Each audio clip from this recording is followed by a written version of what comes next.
Okay, so we're going to talk now the last 8 minutes on tooth stability rather than mortality. Okay, so this is one of the gods in perio. His name is Jack Caton. He practices at Eastman Dental Center in Rochester, which is a very prestigious university.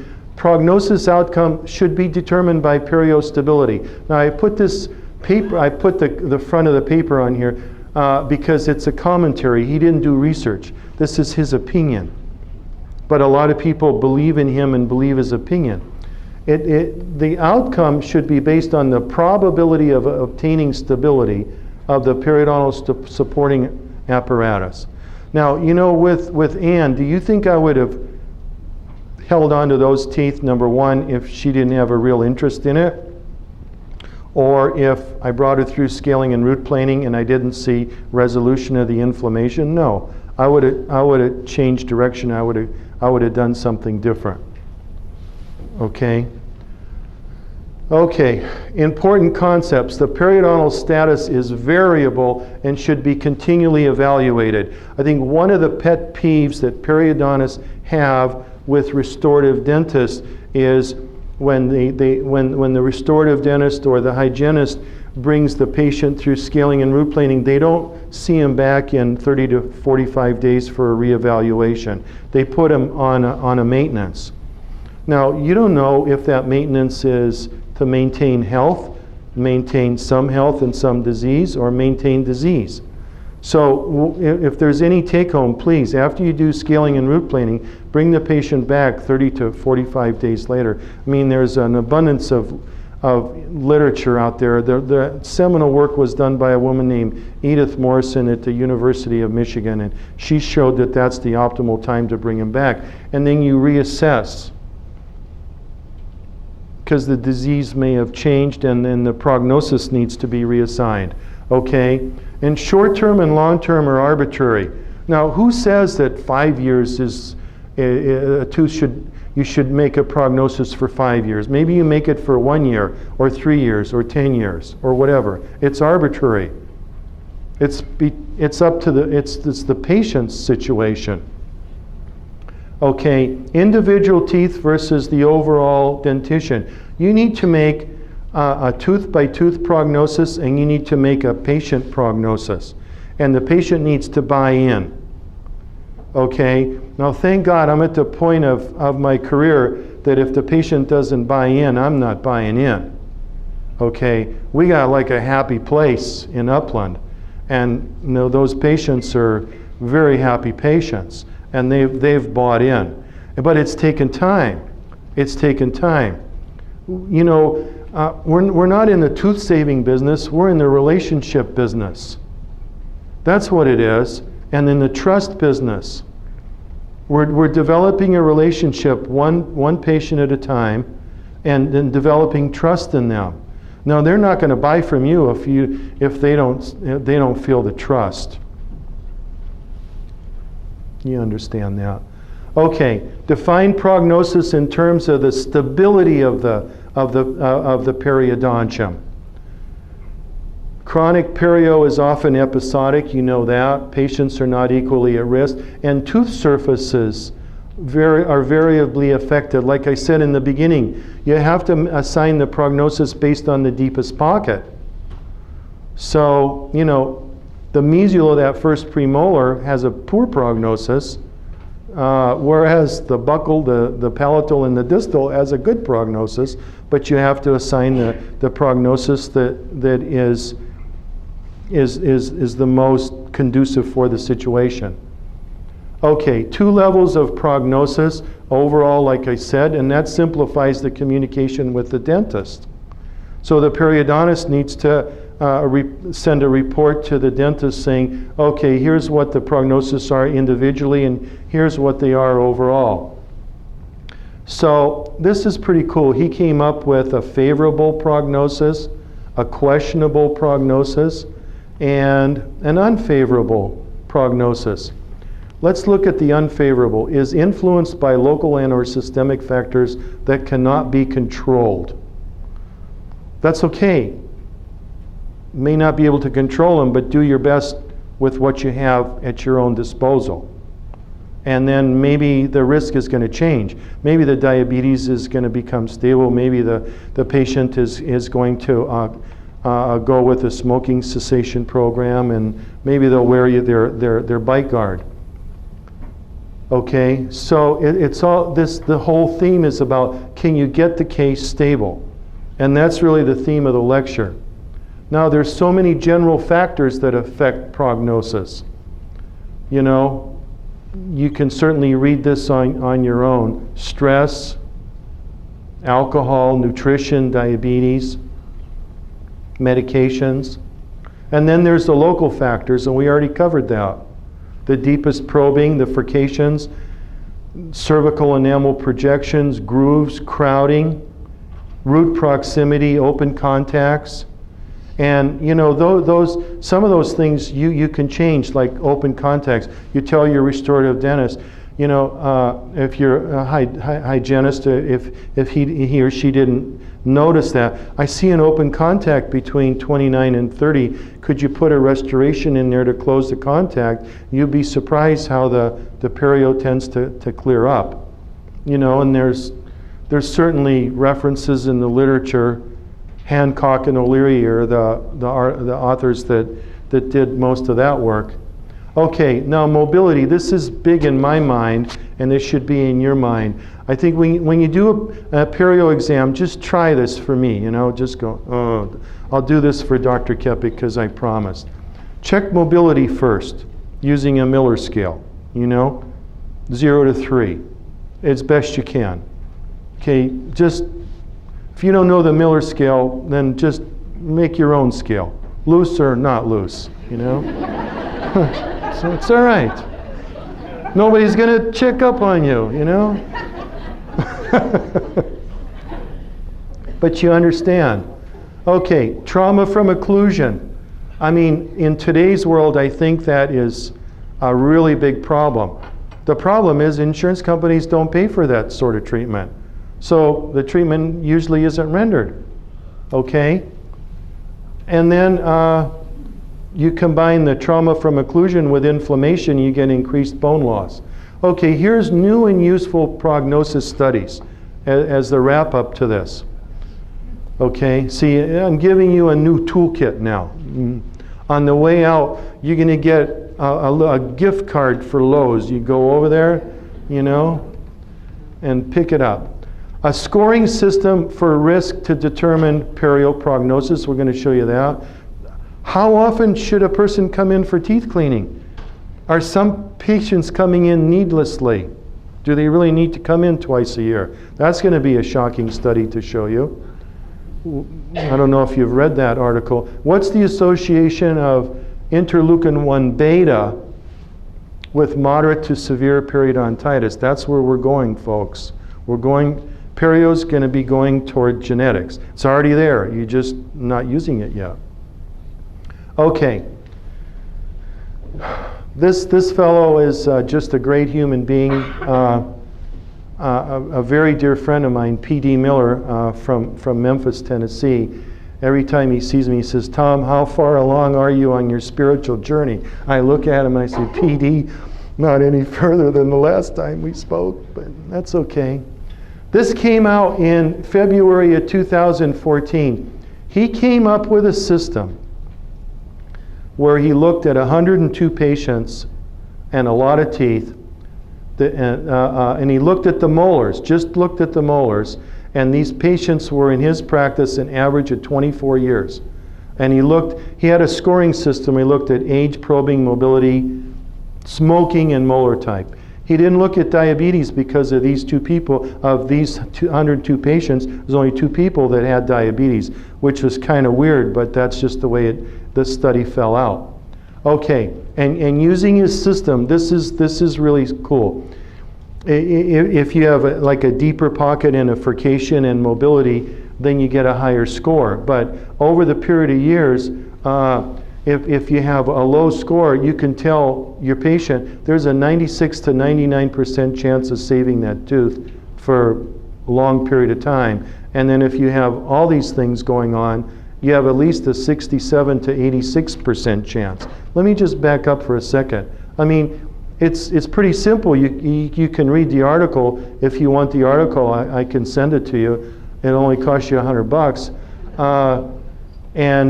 You can do this and show your own patient how predictable even saving molars is. Here's the significance of his factors. Age didn't seem to play into it. Neither much did furcation or whether it was upper or lower molar. But mobility played into it, the deeper the pocketing depth, and smoking. And there's a 246% chance that if a person smoked, they would lose their tooth. Whoa, that's why we put smoking up there. And then from his paper, he says, the author's statistically derived prognosis scoring index allows clinicians and their patients to make more informed assessments.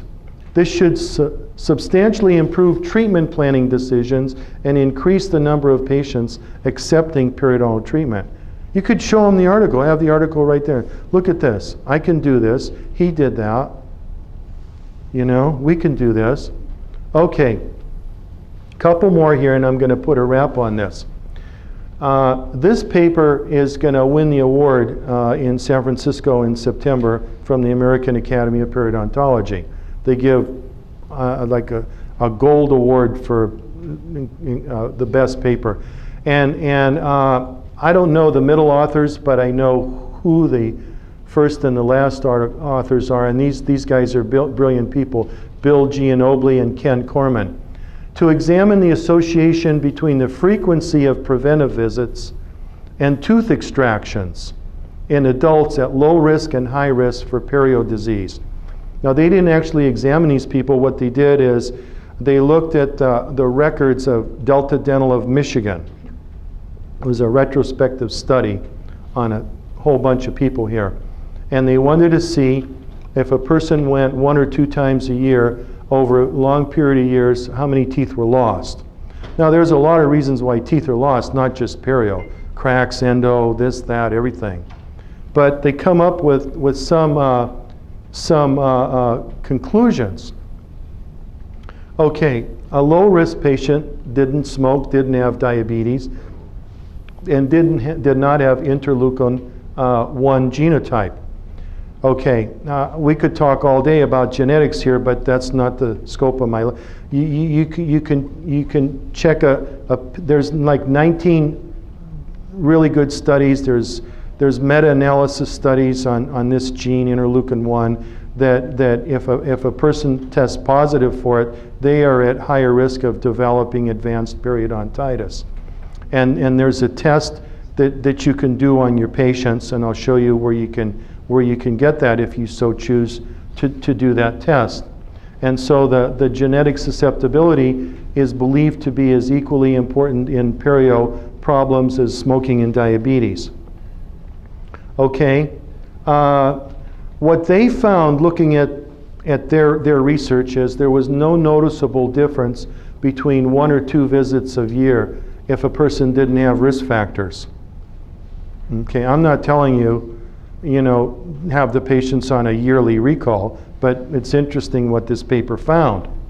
And then if a person had at least 1 risk factor, if they went in twice a year rather than 1, there's less of a chance of them losing a tooth, okay?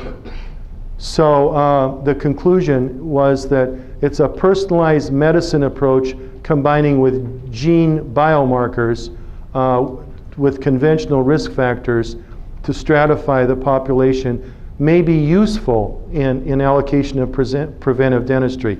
And then if you looked at the numbers, if you use this gene biomarker, if everyone did, it would save people $4.8 billion a year, which would be, I could live off of that. Well, my wife couldn't, but. Okay, here's the last study now. And this is bringing you up to May of 2014.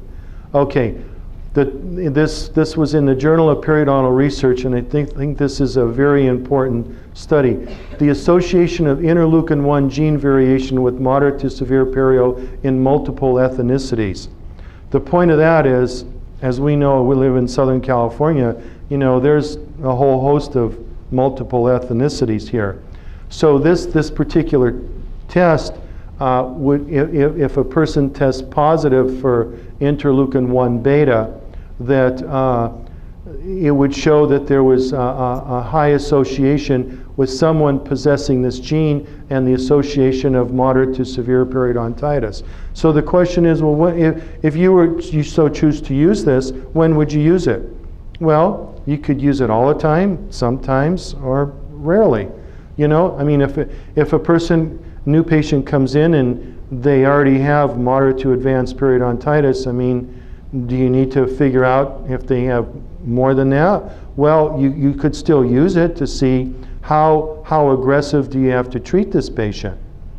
Okay, what's it going to take? Certainly isn't take more than scaling and root planing, you know, and a little buff and polish every so many months. If you want to get some more information, you could Google interleukin-1 genetics for this. This is not PerioProtect, by the way. Okay, this is PerioPredict. Well, I could spend a whole bunch of time on that. Let me wrap it up with a couple more little quick cases. Okay, now this is for your folks that like to do all-on-4 implants. Okay, you know, where everybody takes everybody's teeth out. You know, and you go to clear choice. Okay, I mean, it's a clear choice. That's what's clear about it. When you go in there, you're going to have something that's titanium before you walk out. It's a clear choice. Okay, maybe this case isn't so clear here, but you know what? For some reason, I don't have the mobilities. I rewrote this because the page got all messed up. I was probably nervous, you know, and spilled coffee and stuff, you know, on it. But look at those pocket depths and look at the bone loss. Okay, yeah, we treated him for a few years too. Okay, here's 2 years later, and here's like 5 years later. So everything was saved and maintainable. The folks moved out of the area, so we lost track, but he only needed 5 implants, 3 up there and 2 down there, and everything else is boom. It's on 3-month recall. I mean, how hard is this to treat? Okay, now here's one. Look, here's 23 years old, shallow probing depths, and but look at all the recession, and we're starting to get some mobility. And look, there's a 27. Okay, I knew that this was going to be difficult. 27, and then and finally he's 49, and the teeth and lower just got like super hypermobile. I never did surgery on him. What are you going to do? Surgery on teeth that are 2 and 3 millimeter pockets? You don't do surgery on that. Okay, we did some selective scaling and root planing. We had him on 3-month recalls, and the guy did the best oral hygiene on the face of the earth. And we lost the lower teeth. We lost the lower teeth.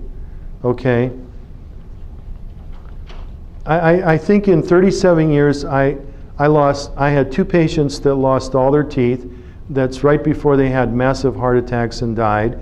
And then this one patient lost the lowers. And that's it.